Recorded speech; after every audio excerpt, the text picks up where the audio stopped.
On Saturday, November 2nd, starting at noon, Kevin Williams is helping sick kids by playing video games. He needs your help to raise $1,000 for the CHIO Foundation. Donate at extra-life.org/participants/347875. The following podcast may contain immature content created by Danny Parkhill and Michael Walsh. Listener discretion is strongly advised. That's funny. Did anybody say the word? I said he's on a call with his work, and then you're like, Hey, is she hot? Who, my wife or the occupational therapist? I don't know. I've never met her.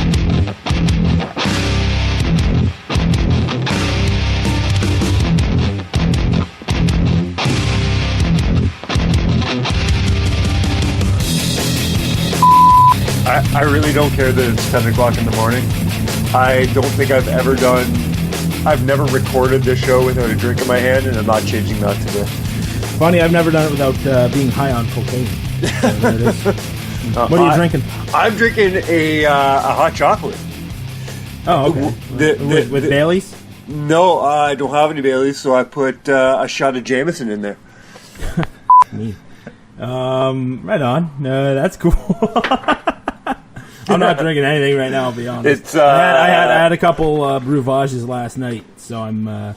Listen, but today is my day off, so I might it's my day off from the job I get paid for, but I have to fucking pack it. I am moving in under 2 weeks at this point.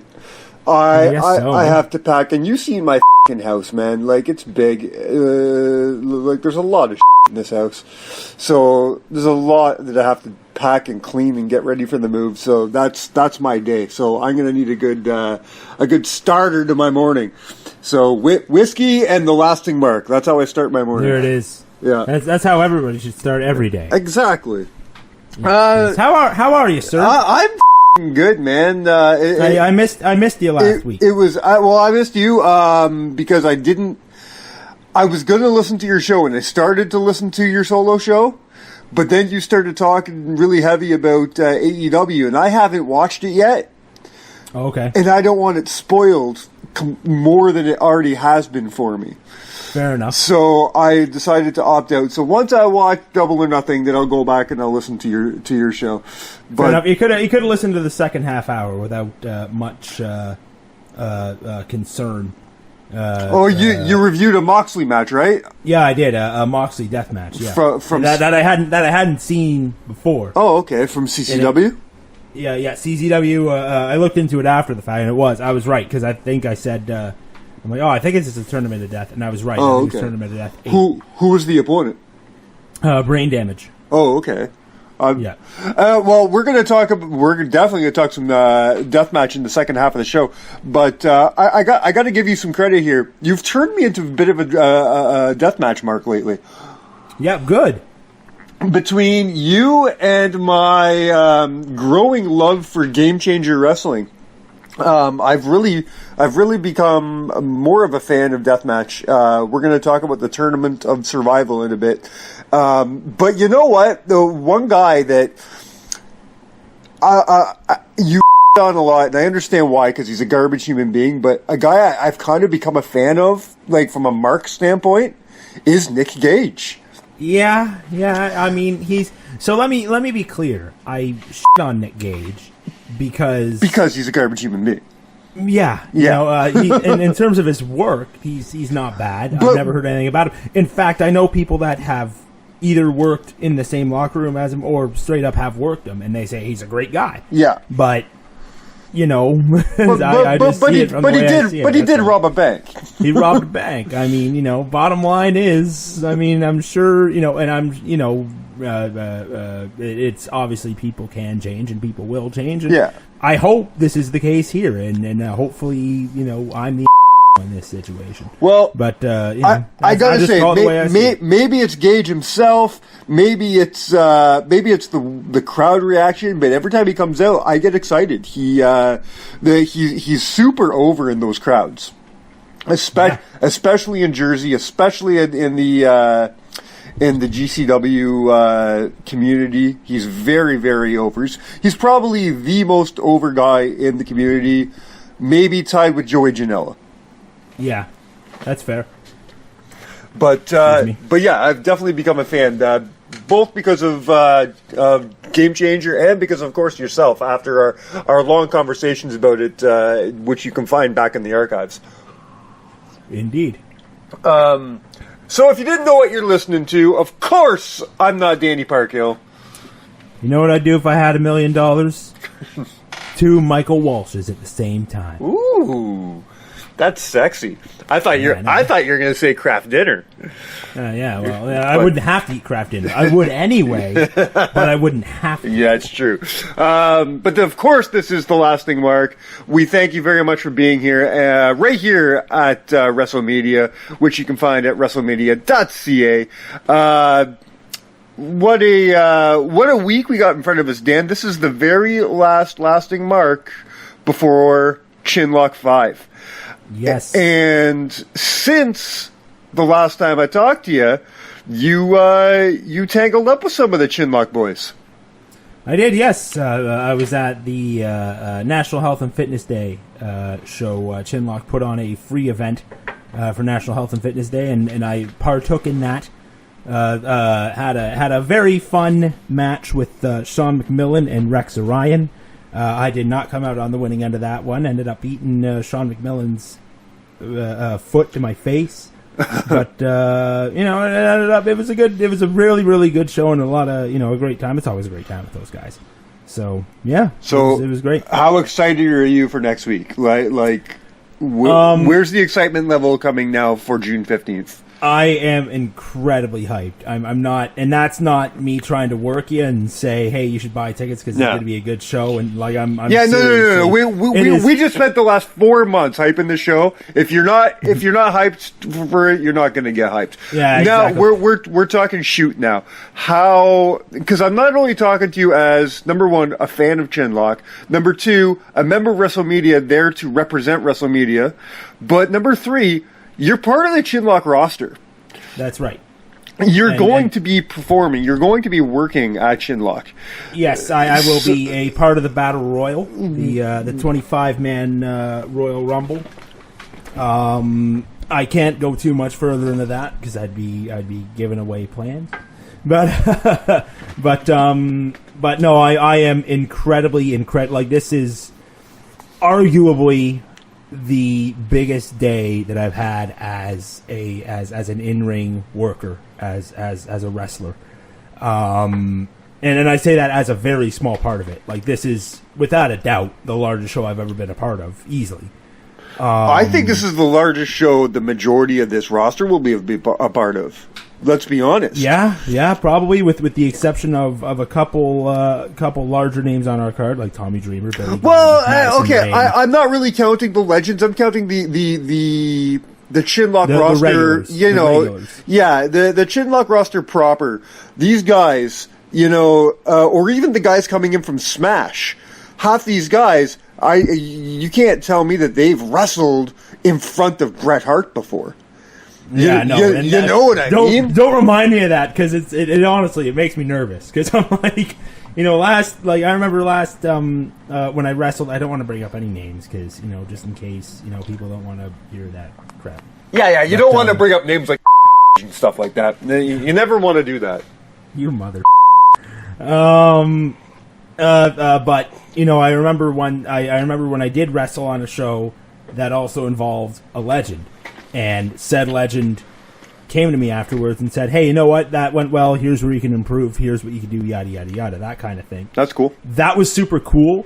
But if I had known that person was watching that match, I would have completely the bed. I'm not going to lie to you. It's weird. I can do, put 5,000 people in front of me that I don't know. I can whatever. I can do whatever I do. Put one person who I know who's watching me, even if I don't know them personally, it's a bit different, Listen, don't I'm speaking as your friend here.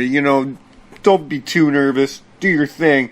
The only thing you got to watch out for, knowing that Bret Hart could still be in the crowd at that point, the only thing that you got to watch out for is if you leave the ring, don't slip in the pile of that'll be left there by Andrew Kent,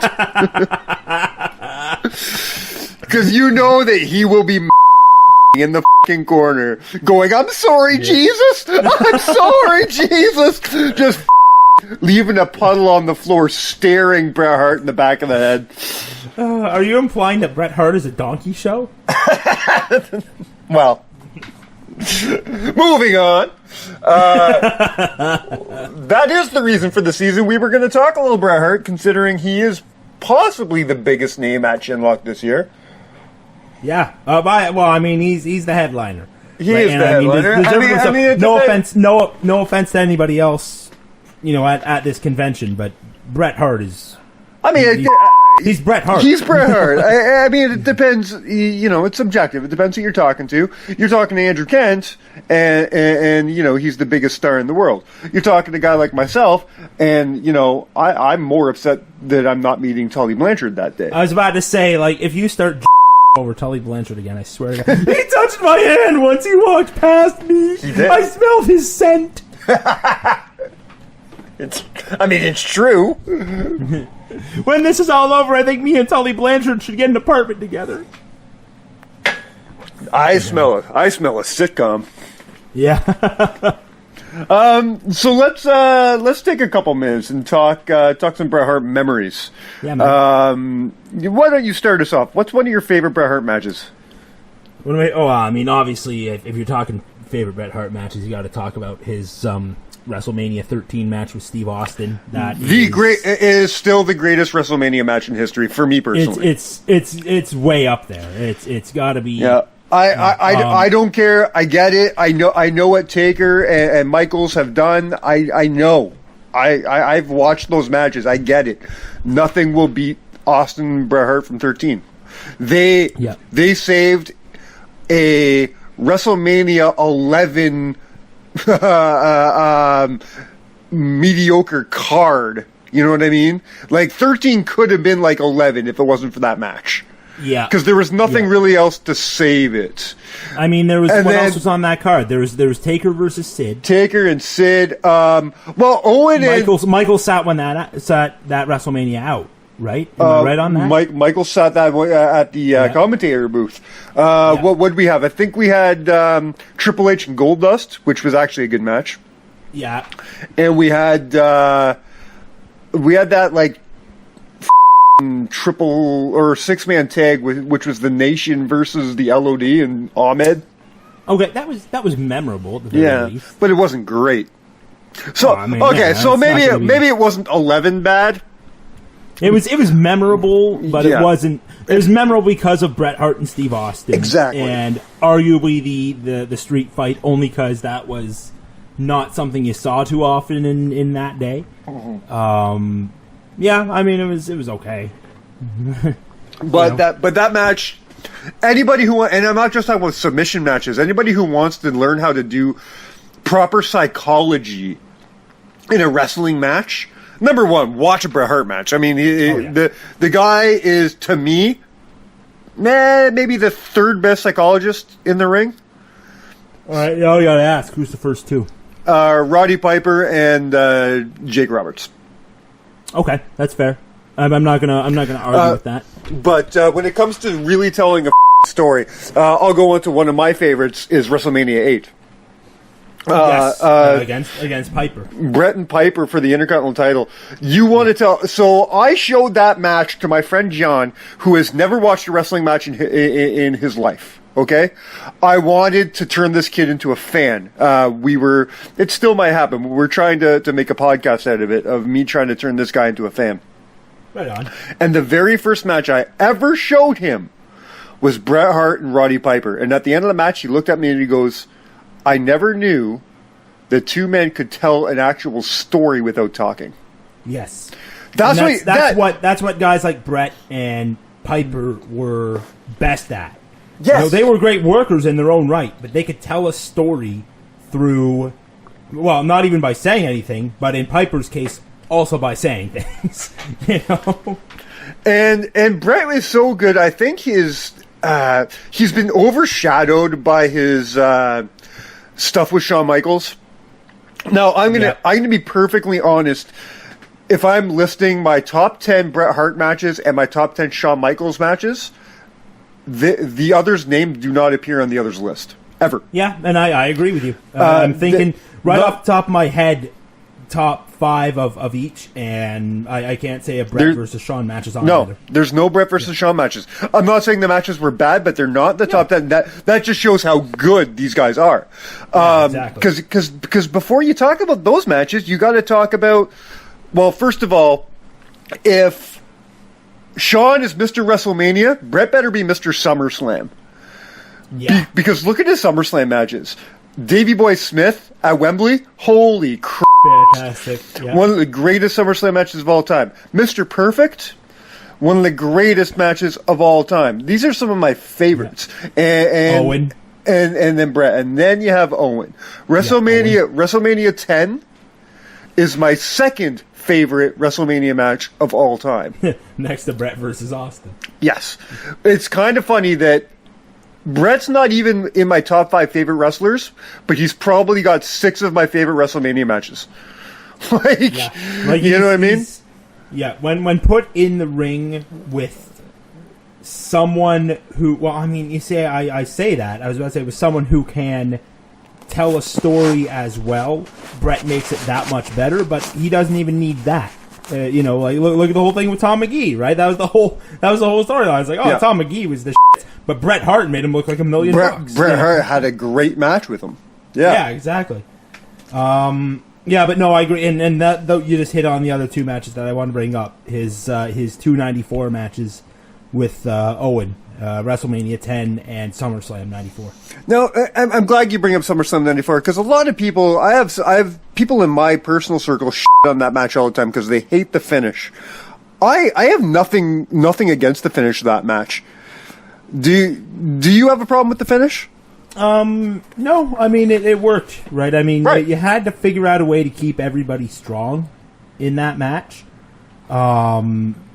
With cage matches, it's difficult because the whole idea is if you're talking as a mark, fine, be mad because I think a lot of us thought that Owen was going to win. I did. Yeah, I would have put Owen over if I was booking. Yeah. Back in 1994, I think I would have probably put Owen over. Same here. But whatever, they didn't want to do that. That's totally fine. I mean, the finish worked well for what it was.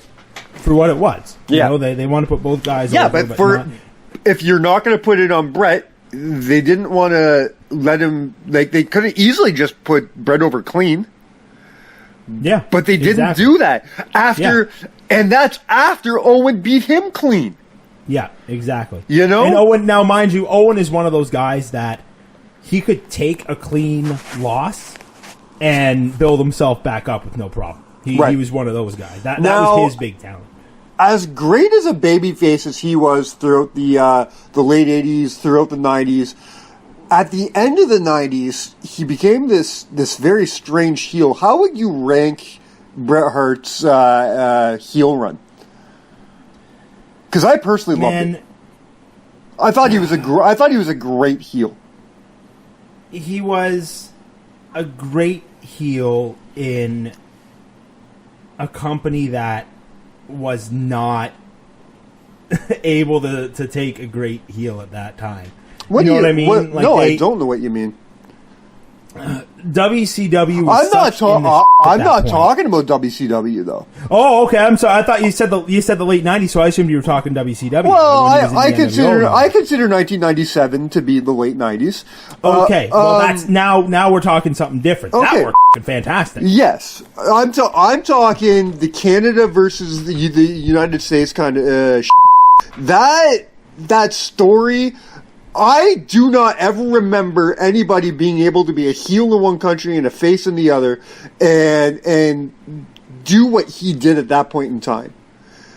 Yeah, it was so that special. Was tremendous. We were seeing something so special and so different at that point in time.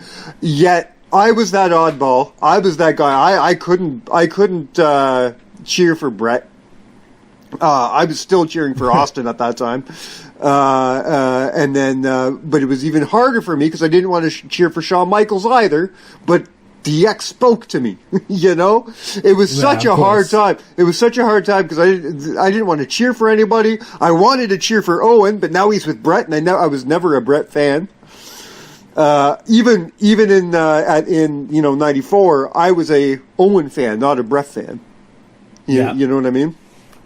So, but I mean that angle worked tremendously, right? Like almost too well. Yeah, like it got heated at some points where Canadians were like, "Hey, America, seriously, go f*** yourself!" Like it was getting bad. Yeah. And it was all because of that one angle. And WWF could have just all over it and said whatever. Brett in Canada loses every time. They didn't do that. They had Brett go over a lot, and the Hart Foundation. So it worked great. I love that. I thought you were talking, like late 90s WCW. Yeah, that's a different story. I don't really want to talk about his WCW days. Well, let's be honest, man. Everybody knew they were going to misuse him. Vince McMahon said... They dropped the ball on that. Yeah. Vince McMahon said the minute you let him go that, they're not going to know what to do with him. And they didn't. And they didn't. What the f*** was that NWO 2000 bullshit? That made no sense. I mean, his program with Goldberg wasn't horrible. It had its moments. That spot where Goldberg, I call it the Back to the Future 3 spot, where Goldberg speared him and he had that thing underneath his jersey. Yes, like that was an awesome spot. That's one of the rare memorable moments from that era in WCW. I agree. That's probably the highlight of Brett's WCW career. Was one spot. I'd say it's the second highlight for me. The other highlight would be his match in the Kemper Arena against Benoit. Yeah, that was very special. The whole spear gimmick. Yeah, were pretty much the only two noteworthy things of Brett in WCW, which is sad because it should have been much more. And a career-ending kick to the head. Yeah, but. I don't like talking about the WCW days because that it gets me sad. Let's move on to WrestleMania. Vince McMahon versus Bret Hart. How would you have done that differently, Dan? Would you have done it at all? People shat all over that, and it's like, what do you expect? It was a spectacle. I think it was a good idea to do it. I thought it was a smart idea to do it. It was a good way to be like, okay, yeah, all right, everybody shut up about the screw job. Brett, he's back now, and he beat Vince McMahon, and look, you get to see him beat up Vince McMahon. There it is. You're done. Game over, right? And I mean, I just think Brett could not... If you would have told me that Hulk Hogan versus Vince McMahon would have been a better match than Bret Hart versus Vince McMahon, I would have been, no, not possible. But and I agree with that, but Brett at that point, you got to think Hogan didn't have a stroke, a major concussion and 2 or 3 strokes and all this kind of thing, right? So, and wasn't out of wrestling for whatever it was, 10 years, 15 years, however long it was, it's different circumstances. Brett, considering everything that he had been through, it was, it wasn't the most technical thing in the world. It was a little sloppy, but what do you expect? Yeah. That was sort of what it was supposed to be. So I'm not mad at it at all. It did its job. People wanted. The problem was people wanted 1996 Bret Hart. Oh, which they were not going to get. Yeah. 1999 Vince McMahon, which wasn't going to happen. No. It was never going to happen. So there it is. On June 15th, if you have a chance to walk up to the man, shake him, and ask him one question, what are you going to ask him? Man, good question. You caught me off guard with that, but that's a really good question. Holy shit, you're actually smart for once in your life. One question. You see, I'd probably ask him something about how to get over, like how I don't know, I'd think of a better way to word it than this, but how do you get over in the ring without your wrestling moves, right? Because like one of the things that I do as a wrestler is if you've ever seen me work, I do the Bret Hart gimmick, right? I wear sunglasses out to the ring, and I give them away to a kid before I get in the ring. That's sort of my thing. So that was, and I stole that from Bret because I'm like, that's a good way of getting over before you even get the bell rung. Of course. Now, there's a big difference between me and Bret Hart. I'm not a good wrestler. Like I can't, I'm not a good technical wrestler. I don't have the look that he has. I don't have the ability that he has, even remotely close. So that would be my thing. Okay, we see how you get over as a ring technician. How were you able to connect with a crowd in a different way? Bret wasn't particularly known as a promo guy, right? He was never known as the greatest promo. No. How were you able to get fans interested in your match before the match started? You know what I mean? That would be a great. Now you're calling me smart. Now I'm going to call you smart because that's a great question. Thank you. Here we are rubbing each other's dicks over Bret Hart here. Really, eh? No, I truly hope you get a chance to ask him that question because now I want to hear the answer. I really do. I'm not going to lie to you. That's the guy where I'm shitting my pants. Again, I'm at the point now where I'm not often starstruck. I don't. Everybody that I come across is wherever they've been or whatever. It's hey, how you doing? I'm Dan. Nice to meet you.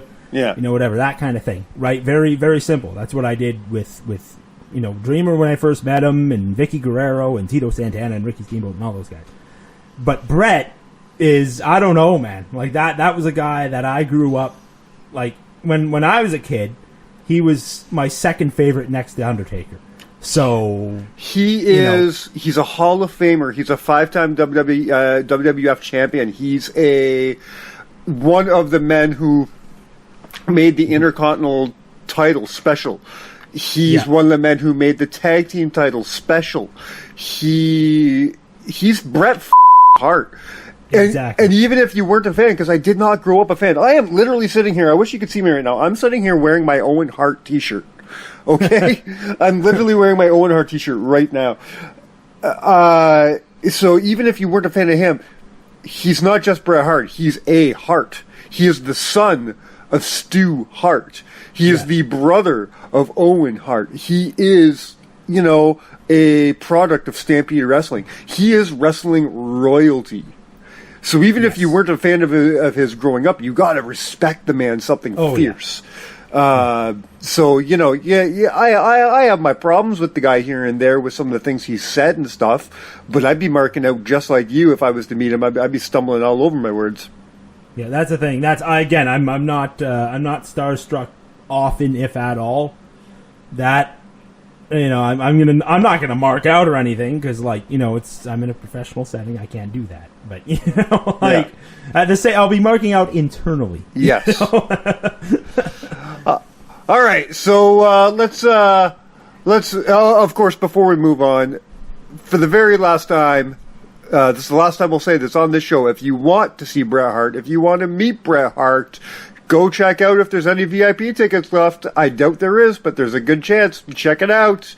Last I checked, front row is sold out. If it's not sold out, it's very, very, very, very close. There's two left, kind of thing. If you at least want to see Bret Hart, go to chinlockwrestling.com, get some tickets. They're going to be gone. You're gonna kick your own ass for not being there. I know I'm going to kick my own ass for not being there. Every time I step, like this house that my wife and I toiled and worked our asses off to buy, it's going to be forever tainted because it costed me a chance to meet Bret Hart and Tully Blanchard and Jimmy Corderas. But. Man, I'm really jealous of you guys being able to be there. So be there, June 15th. Bret Hart, Tully Blanchard, Arn Anderson, Mark Henry, Billy Gunn, Jimmy, the mouth of the house, the mouth of the house, the mouth of the house, the mouth of the house, the mouth of the house, Daddy, Jimmy Hart, mother, and more. All the guys from Smash, the guys from Chinlock, the guys from House of Hardcore, Tommy Dreamer, Willie Mack versus what's his Sammy Callahan. Sammy Callahan.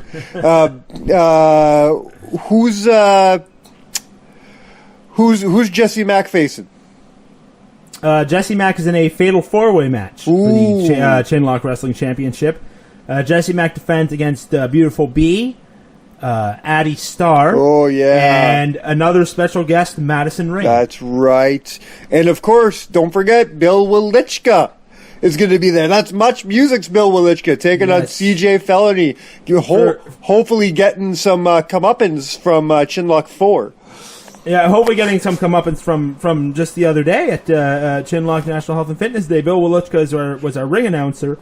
And making a long story short, took a low blow in a DDT from CJ Felony. Oh. So need some retribution for that one. Well, hopefully wrestling tradition sticks, and usually the guy who goes over on the go home, loses at the big show. So hopefully that's good luck for Bill. Hopefully, I'm not holding my breath for you, Bill. I don't know. All right, let's move on. I've been last point I'll make. He's been training hard. I've been talking to him. All right. I had a conversation with him on Saturday. He's been training hard for this match, man. That's good. He's pumped. He's excited. Maybe he'll have Rick the Temp in his corner. Who knows? Yeah, really, eh? That, or I would mark out hard for Ed the Suck. But, okay, let's move on. Danny, do we have some WWE news this week? Well, yeah, I want to talk about the old Firefly Funhouse. All right, because I missed it this week, so you got to fill me in. Yeah. Okay. So first of all, it started out with Bray looking like a tank. Like, man, like he's clearly been hitting the gym something fierce. He looks in tremendous shape. Bray, who, by the way, we need to congratulate, had just had his first child. That's right. Oh, I don't know if it's his first child. I know it's his first child with JoJo. I don't know if he's got any other kids. But either way, it's he's good for him, and congratulations to the Wyatt family. See of course, yeah. But yes, so Firefly Funhouse opens with him looking like a brick shit house, and talking about how they have to talk about something very important, and that is health and fitness. Was he wearing his mask already, or no? Okay. Yeah, I'll spoil it right now. The mask did not make an appearance. The entire thing. So he introduces us to his friend Huskus, the pig, and he says to Huskus, "You have to stop eating all that chocolate and get in shape, Huskus, because people will call you fat, and you'll almost lose your job." Oh my God, this is genius! And if you stop eating sugar and you get in shape and you work hard, eventually people will learn to follow you. Right? No, he didn't even say that. What did he say? He said something very specific to the Bray Wyatt character. I don't know. But it was very much like, it was clearly like he was talking to Husky Harris. Yeah, of course. The whole rib was. Yeah. Right? And then Husky Harris goes, "Well, I don't know if I have motivation." And then a puppet version of Vince McMahon, oh God, complete with devil horns, oh God, comes into the door and says, "Huskus, you have to get in shape or you're." And Bray interrupts him and says, No, we're going to get in shape. You ready, friends? Hit the music. And it goes into like this big... I don't know how to describe this to you, Mike. You might just have to watch the video. It went into like this 80s synth dance. Just like a montage you'd see from a Rocky movie or something. Not even that. Like... something that you'd see out of like an exercise video in the 80s. Okay, yeah. All right, like right, Richard Simmons kind of. Yeah, that kind of thing. And he's singing along, and he's going, Oh God. Again, I forget what the line is, but it's called the Muscle Man Dance. And he's like, pull up your pants, do the Muscle Man Dance, and they're working out. And God, again, I'm forgetting what the lead up line was to it, but he's like, he's rhyming everything. And he's like, lift up your chin! And then the music stops, and it shows like a pentagram in the background, and like all sorts of serious. And just Bray Wyatt looks at the camera and goes, "Let me in." And then he goes back to the Muscle Man Dance. And it's like, this is brilliant. This is fantastic. And that's basically how they ended it. Like, they went back and it's like, Huskus, how do you feel? Oh, I feel lots better now that we've worked out, and I feel like I can achieve anything. And he goes, remember, you're all my fireflies. And then, you know, whatever, cuts out and all that kind of thing. Yes. Brilliant. Like, I'm not doing it justice. You got to go watch it. Man. I'm sure it's on WWE YouTube. I want to know who's producing this stuff, man. Whoever it is, it's working. Like, they gotta figure out. Like, now, mind you, I say that they have a huge opportunity to this one up too. Oh, for sure. But there it is. You know. But yeah, no, I really enjoyed it. Go check it out if you haven't seen it. So, you know what? We're gonna do something a little special for our free guys right now. We're a little over time, but let's. I know you want to talk about Bully Ray. Yeah. So let's do that, and then we'll cut it off for the free show. Yeah, okay, sure, sounds good. So, did you hear about, I think this was a few days ago. Did you hear about what happened at this ROH show? No, I didn't.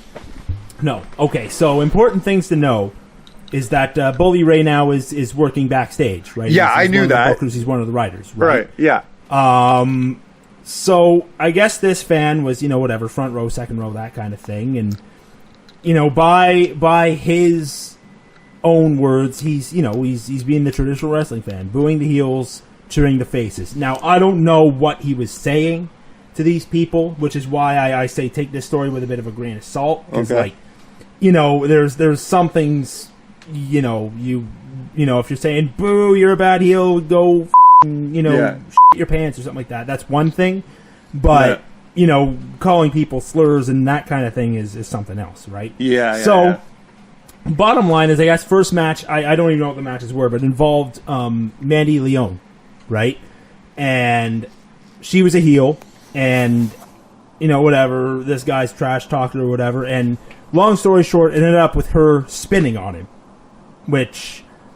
Okay, seems a little weird, but again, I don't know what happened there, so that seems a bit messed up, but sure. A little bit later on, they have Velvet Sky working as a heel. Yeah. And Velvet Sky comes out, and, you know, again, this guy's trash-talking her, and yada, yada, yada. Velvet Sky is you know, calling this guy a and saying he's a virgin and all that kind of thing, and this guy comes back and says, well, at least I'm not f***ing that fat slob of Bully Ray. Oh, no. So here's where we get interesting, right? So that is sort of not cool. So whatever, Velvet Guy walks away, whatever, the show goes on. A security guard comes up to this guy and says to him, okay, we need to see you backstage for a minute. You know, we got to talk about an incident that just happened. So the guy's like, all right, shit, what the fuck? So I guess, like, this all happened within, like, 2 minutes kind of thing. So he goes backstage with the security guard and all that kind of thing. He's saying, what's going on? Oh, you just wait. Oh, what's going on? No, just hang tight. We'll get you there. I guess Bully Ray comes out of one of the back rooms and says, so I understand you were, you know, being a little aggressive to some of the women. That's not how you treat women. You talk to these women in the same way that you'd speak to your mother. Don't do that again. Are we clear? And the guy said, yeah, sure, whatever. And Bully Ray said, okay, good. Go be a fan, because you're just a fan. Go be a fan. Right? Sat him back down kind of thing. And that was that. So I guess this guy came out and kind of said, like, well, that was kind of f***ing weird from the guy who literally got over in ECW by calling people racial slurs and gay slurs and all that kind of shit. You know, so I don't know. And that's, I guess the epilogue to that was the security guard was not actually security guard. It was Delirious. Oh. So, I don't know. This guy's all off about it, and everyone's all up in arms about Bully Ray shouldn't be doing that, and yada, yada, yada. But again, I feel like we're not hearing the whole story here. This guy is insistent. He's just, you know, saying the usual that I was expecting something way worse. When you told me there was a story here, I thought you were going to tell me Bully Ray came out and slapped the taste out of this kid's mouth, or I see nothing wrong with what Bully did. Yeah, when you see that's the thing. Like, now, the only thing, again, we don't know the whole story here, and that's what's bugging me. Because again, it's like, what exactly did he say? Because other than that, you know, you Bully Ray line, you don't know what else he said. So it's like, are you calling them sluts or skanks or something like that, or Because, I mean, that's not cool. You know, like, that doesn't deserve to be spit on or any of that. But, you know, at the same time, you know, if you're calling people something like that, the general rule is if you're an in-ring worker, unless someone is in particular, like, over the top rude to you, like, talking about, like, I'm gonna your kids kind of thing, or unless they, you know, physically get in the ring and try to, you know, attack you or whatever, get physical with you, you don't touch them, you don't do anything, you just be a heel and move on. But again, I don't know what the situation was. So it's like, if he was saying that kind of thing, then yeah, he deserved it. If not, maybe a little bit of an overreaction, but yeah, but it wasn't. Still. But it wasn't Bully who spit on him. Well, the idea, the big thing is that people are saying, okay, well, this wouldn't have happened if it was any other woman, because Velvet Sky is Bully Ray's girlfriend. Yeah. So, and Mandy Leon is Delirious's girlfriend, allegedly. Oh, so, okay. You know, people are saying, well, this wouldn't have happened if it was anybody else, but, you know, I don't know. Like, I don't know, okay, I was half expecting it to be like the security guard set him up, you know, brought him to the back and said, stay here, and then, you know, Bully Ray and a bunch of other guys beat the head of him. Like, that would have been not cool. Like, that would have been a story to talk about. This, I think, if it went down the way you're saying, you know, if it went down that way, to me, I'm just hearing some guy wanted to show a little respect to this kid, and it sounds like, because it's not like he kicked him out of the show either. He said, go back there and be a fan. Yeah.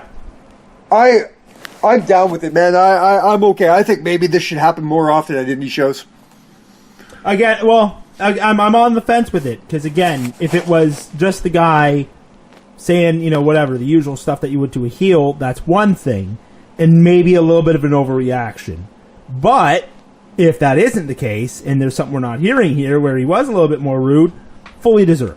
You know, so I don't know. I just think it's a noteworthy story, but it's sort of hard to say exactly what we, you know, what we think about it. You know, I don't know. No. I don't know, man. I don't know. You got a point. Hey, this is a commercial for patreon.com/WrestleMedia.ca, where you can get early access to episodes of your favorite WrestleMedia shows, get full uncut and uncensored versions of your favorite shows, and more.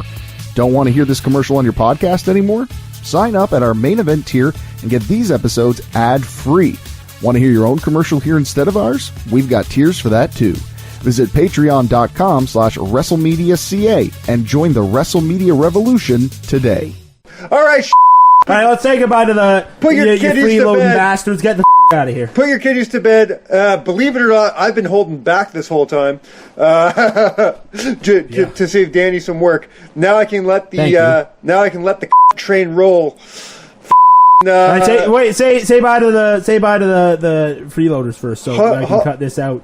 Hugs and kisses, you cheap.